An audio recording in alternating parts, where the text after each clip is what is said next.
Hi, Evan. Thank you so much for being with us today. Meg, thanks so much for having me on. Well, we are excited to talk about chronic fatigue because I feel like it is something that, especially now post COVID, we're seeing a lot more of. And it's something like a lot of the other things we talk about that we just really don't get answers in our conventional space. Sometimes we're just left with this exhaustion and we can't figure out why. So I can't wait to dive in. But I know that, really it's from you and I getting to know each other and talking about it that you have your own personal story here. So I'd love for you to share that before we get into all the juicy stuff and what to do. Absolutely, yeah. Well, my story really started when I started my residency, and apologies for my voice, I'm just getting over a cold. But I started my residency in 2004. I met my wife, we fell in love, and 3 months later, she couldn't get out of bed. And it took her better part of 3 years to get 80% better, and then got better over time. And then for me, and so at that point, I love this woman and I can't help her. And so I'm going through my training in family medicine and I'm in a hospital. I'm working 80 hours a week and I'm asking every doctor that I know, hey, have you heard of like this, these symptoms and blah, blah, whatever. And I'm researching and conventional medicine, really, there isn't much. It's kind of like, well, maybe it's thyroid, maybe it's hepatitis, maybe she's got some sort of heart issue or lung issue, but besides that, or cancer. But besides that, really couldn't help very much. And then after that, um, I graduated residency and we got married and we had a kid and I started my own practice and I was practicing functional medicine. And then a couple years after that, I got fatigue and it just kind of snuck up on me until all of a sudden it was like a sledgehammer and I was napping underneath my desk during the day and locking my door so that people didn't know because I was so embarrassed, right? I'm practicing functional medicine and I should be able to help myself and I couldn't. So it was finally after sleeping under the desk for like the thousandth day in a row where I was like, okay, enough of this. I know that if I can find all of the causes that I will, and then I fix all those causes, that I will be successful. So that became my mission. And at this point, I found over 30 different causes. And what I found too is that everybody who has chronic fatigue and its related symptoms has a combination of at least 20 of those causes. So it's never just one thing. And for me, I had 30 of those 30 some odd different causes. And I had to go through a process of figuring out the causes that I had, remove them, and I would get a little bit better all along the way until eventually I got great energy. So then I wrote a book about it, and then that's become my life's mission. Wow, that's wonderful. And 30 different causes. I know there's so many things. I always say, in functional medicine, we often say the root cause, but I love how you're saying it's the roots in some ways because there's not often just that one thing. Some people are lucky enough to find that one thing that makes such a huge difference, but we're often looking at multiple things. So putting all of those pieces together is so important. Well, and I'm glad that you said that because there, so there are these 30 different causes that are all contributing. And yes, you have adrenal fatigue and thyroid issues and mitochondrial issues and vitamin deficiencies, and your lifestyle habits are off and they need to be fixed and all that. But the reality is that besides the lifestyle habits, there are root causes or underlying root causes, which I call the toxic five. So these are a combination of heavy metals, chemicals, molds, infections, and trauma. And everybody that I work with, you can't get to a place of having chronic fatigue or MCAS or MECFS or long COVID without having all of those. And everybody's got a different ratio of how much they have of each of those, but all of those are always present in people who have chronic fatigue and related symptoms. Yes, well, I want to jump into that, but let's talk, just take a step back really quick and Sure. just talk about how someone would know if they have chronic fatigue. What would be the difference between someone who just like, oh, I'm tired versus really I'm having chronic fatigue? Yeah, so it is a deep exhaustion. Oftentimes people describe it as like bone tired, right? It's more than just like you're tired from doing something or you're exhausted from running a race or something like that. It is a profound exhaustion that is not relieved by rest. When we were in college and we had finals week, right? We stayed up all night and we were studying and we would come home and we would sleep for a couple of weeks and then we would get back to baseline. Well, this is you're sleeping, you're sleeping, you're sleeping, and you're not getting back to baseline. right? So that is essentially the definition. Now, it has to happen for a certain amount of time period. So with a diagnosis of ME/CFS, which is myalgic encephalitis, which is what they call it in outside of the US, or chronic fatigue syndrome, which is CFS, and combined they call it ME/CFS. But to actually having a diagnosis of that, you have to have it for a certain amount of time, generally around 6 months. Though with long COVID, we're seeing that really at around 3 months, we can probably diagnose it. But it is this combination of this profound exhaustion and then also body pain, sleep issues, and cognitive issues like brain fog. And then oftentimes there's also some nerve issues associated with it as well. Okay, great. Thank you so much for explaining that. Can we now jump into some of the causes where, like, explore? I know you broke them into categories, which is nice, but if we could get into, maybe we could do it by category. Absolutely. Yeah. I mean, the best way I think to think about it is that there are two categories here. There are deficiencies. These are things that are not in the body that are supposed to be there. And there's toxicities. These are things that are in the body that aren't supposed to be there. And the toxicities, like I talked about, the toxic five, those actually cause 80% of the deficiencies. So the deficiencies are deficiencies in hormones, like the adrenals, which is a little triangular gland, sits on top of the kidneys, produces cortisol and our get up and go. Thyroid, sex hormones, mitochondria, which is not a hormone, but which is found in every cell in the body except for red blood cells and produces 70 to 90% of our energy and gets damaged by the toxins. And then there's vitamin and mineral deficiencies. Sometimes these are caused by our genetics, but oftentimes these are caused by the toxins causing these to be more deficient in the body. And then there's neurotransmitters like serotonin and dopamine and GABA. And then there's the lifestyle habits. So these are, not having enough good food, not having enough good water, not having enough good movement, and not having enough good sleep. So those things that are not lifestyle habits are actually caused by the toxins. So those are the deficiencies. And then the toxic five, like I mentioned, I'm going to say them again because they're really important for everybody to write down and make sure you're focused on these. That combination of heavy metals, chemicals, molds, infections, and trauma that have built up in your body over the course of your life that have caused your symptoms over time. And you may think that it was just like a straw that broke the camel's back, like you got COVID, and then all of a sudden you end up with these persistent symptoms. And yes, spike protein is a significant contributor and it was the trigger, but you can't get it. 35% of people getting long COVID. Not everybody's getting long COVID. And so those people who aren't, they do not have the toxic five already in their bodies. And so when you have those already in your bodies, they're causing immune system dysfunction. And then all you need is a trigger of something. You kiss the wrong person, you get Epstein-Barr, you come into contact with mold or whatever, and then that's the straw that breaks the camel's back. Mhm. So let's talk a little bit about where you start, because when we're looking at all of these things, I know there is a combination of factors.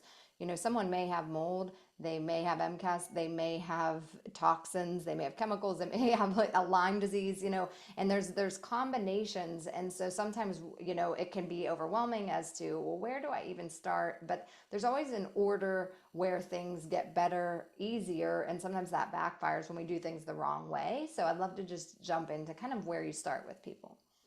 Absolutely. So starting first with figuring out the causes that an individual has. So when you start with a broad definition or a broad differential rather, and you're looking at all of these different causes, 30 plus causes, you are going to be more likely to be successful because you're going to leave no stone unturned. Right? There's a saying in medical school, if you don't think of the diagnosis, you're not going to diagnose it, right? And so you have to make sure that you've got a broad enough causes that you're looking at. The second thing that's important to note is that 90% of these causes, I used to say 75%, but I'll tell you why I've changed it recently. So 90% of all these causes can be determined by your symptoms alone. So if you have the symptoms that I talked about before that constitute ME/CFS, the profound fatigue that's not relieved by rest, and it's actually worse with any sort of exercise or movement, the body pain, the sleep issues, the mental health stuff or the cognitive stuff rather, the brain fog. If you have those, you can't get there without having a combination of causes already. And so you are going to have uh, problems with your adrenals and your mitochondria. So those are two causes that you have. And then you are going to have the toxic five. So then, and then there are a number of other causes like thyroid and whatnot, where you can look at your symptoms and your history alone, and you don't need labs in order to determine whether or not you have these things. Because the reality is, all of our labs are imperfect. Right? How many times have you gone to see a doctor or a provider and they run labs and they're like, your labs are fine, right? I know a Mhm. lot of people are listening to this right now being like, uh-huh. Yes, And I it's know. I hear ya. I've been there. Yes. exactly, and it's really unfortunate. And even if you're going to see a functional medicine doctor or environmental medicine doctor, sometimes they're testing you for heavy metals, chemicals, molds, and other infections. But the reality is that if your detox pathways are clogged, which means your exit pathways for getting toxins out of your body, if they are clogged, and you're doing a urine test to look for toxins in your body, you are not going to find them in there. And Mhm. so then the practitioner says, well, you don't have any heavy metals. But the reality is that when you start to open up these pathways, when you start to remove these toxins, all of these toxins start to get removed. And over the course of a year or longer, you notice, and this is what I did after doing testing every 3 months for years on people. I noticed that all of these toxins were coming out, even though initially, oftentimes, they weren't coming out. So that's me on my soapbox. All testing is imperfect. 90% of these causes can be determined by history and symptoms alone, and 10% need labs. Okay, Mhm. with the most important test being, are you living in mold? Okay, having a test to determine that is the most important test.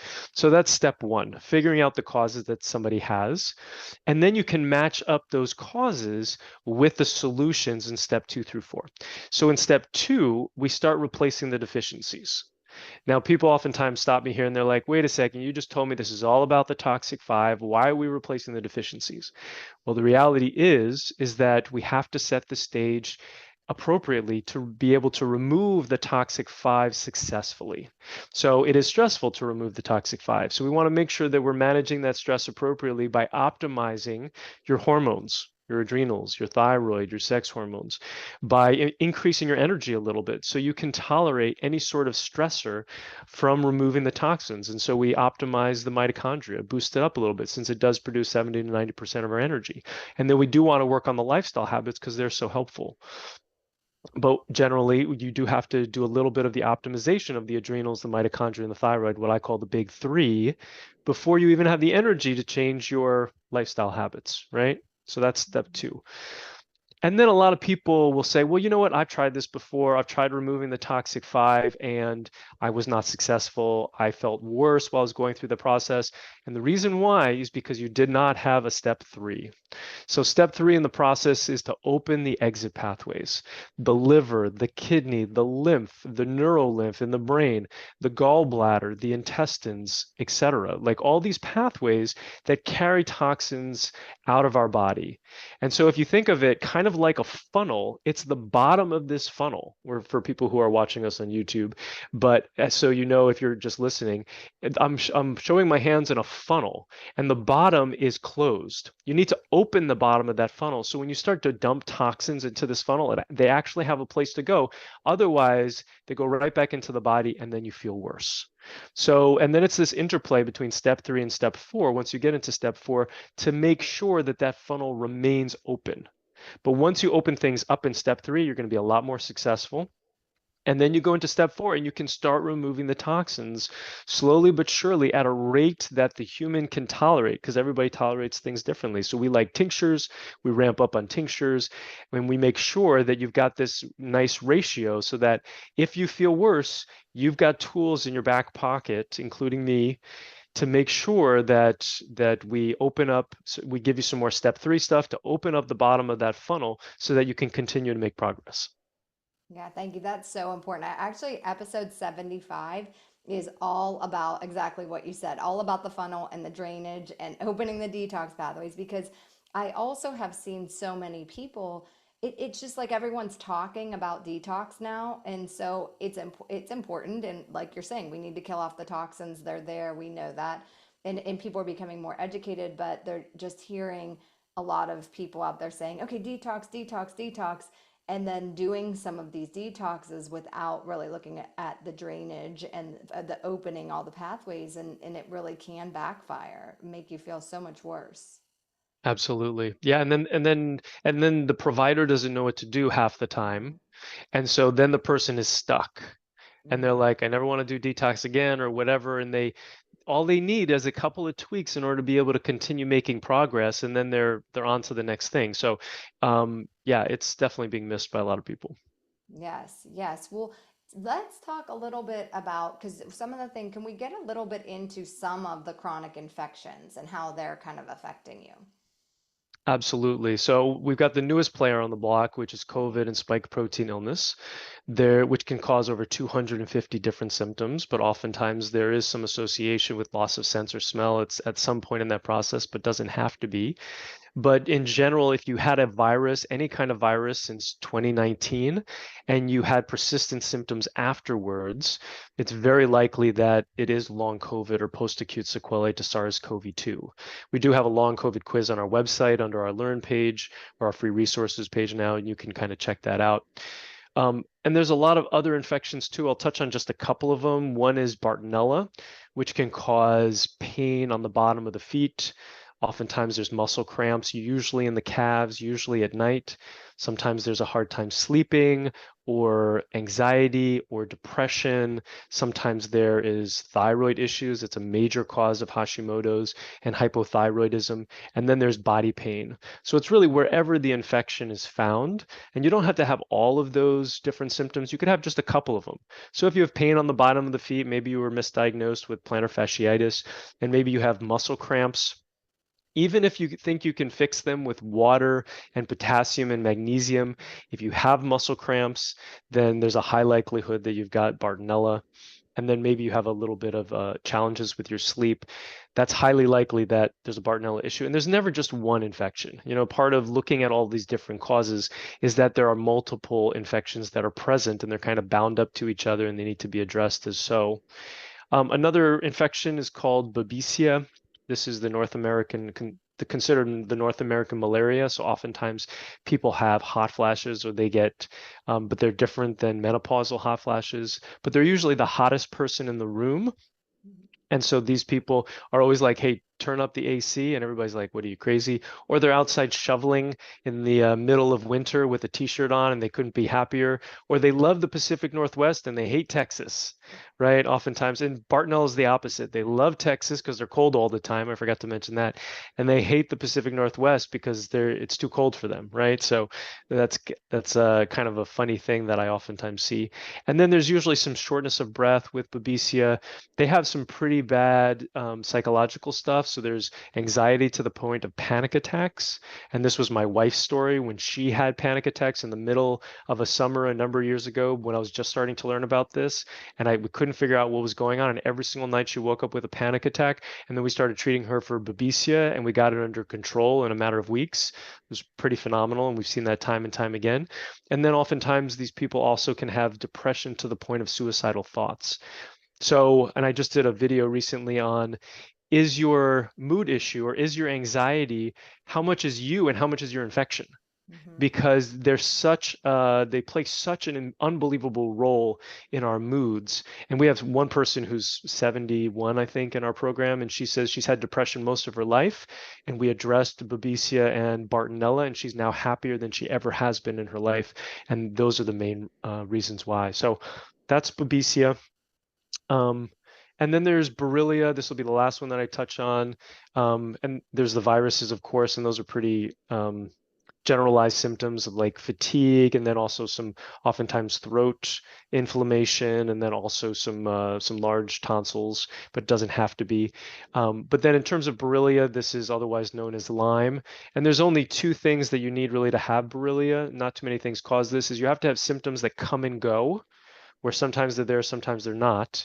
And then you have to have symptoms that move around the body. And so this either can be muscle pain, joint pain, nerve pain, shocks, or whatever that move around the body. and come and go. And so if you have those, then there's a high likelihood of having Borrelia, but they always come in concert, oftentimes all together. And the people that I see, generally they have each of these, and each of them have to be addressed, because the reality too is that you can get something called the whack-a-mole effect, or when you start killing infections, other infections start to pop out, and inevitably they're all there. So they all need to be addressed. And so you have to make sure that that's part of your process. Thank you so much. Thank you for giving us that information. I'd love to just, if we could just even take it one step further, just a little bit of something that I see people question all the time. So you mentioned, COVID, and then a lot of times we're seeing the symptoms after that. And what I'm seeing a lot of times is people get through COVID fine, and then they're having everything shows up a few months later because the immune system can no longer handle it. It was handling everything, and then that put them over the edge. So could we just get a little bit into that, because I know it's like layering on all of these things, and like you're saying, it's not usually one, it's multiple infections or viruses or the combination, and sort of what happens to the immune system and why you could have felt okay and now all of a sudden you're having symptoms. Yeah, great question. So essentially, the stage was already set before COVID. So you had these toxins in your body, you just didn't realize it, they weren't that significant. I mean, folks, the reality is that we come out of the womb with 300 different chemicals found on a number of different studies. 300 or more chemicals were found in baby's cord blood on average. So in the placenta, in the baby, we already know that there's all these toxins, right? So they're kind of building up throughout our lives. We're eating fish that's high in mercury. We have silver fillings in our mouths that are half mercury. We are accumulating, we live in a moldy environment, and we accumulate molds and mycotoxins, and we're eating non-organic food and eating out and crap food and this, that, and the other thing, and we're kissing whoever, and it builds up over time, and we have a stressful thing happen. You have a car accident, and all of a sudden everything goes to whatever, right? Or you get COVID in this particular case. And so COVID is essentially just the straw that breaks the camel's back. Now, what ends up happening is that the immune system has been distracted by the heavy metals, chemicals, and molds and other infections that have kind of built up over time. And so the research is showing us that people who have minimal symptoms are generally more likely to get long COVID or persistent symptoms of COVID. And the reason why this happens is because when your immune system is functioning correctly, it's strong. You get the virus, you react, you kill it, your nose is running, you're coughing, you're sneezing, all this sort of stuff like I was doing this past weekend, and you're getting rid of it. You've got a fever, etc. If you get mild symptoms, it's because the immune system's distracted. It doesn't really see what's happening. The spike protein gets in, sneaks by the immune system, and takes up habitat in your body, and it can be found in pretty much every single cell in the body, and can start causing symptoms wherever it decides to take up residence. Okay.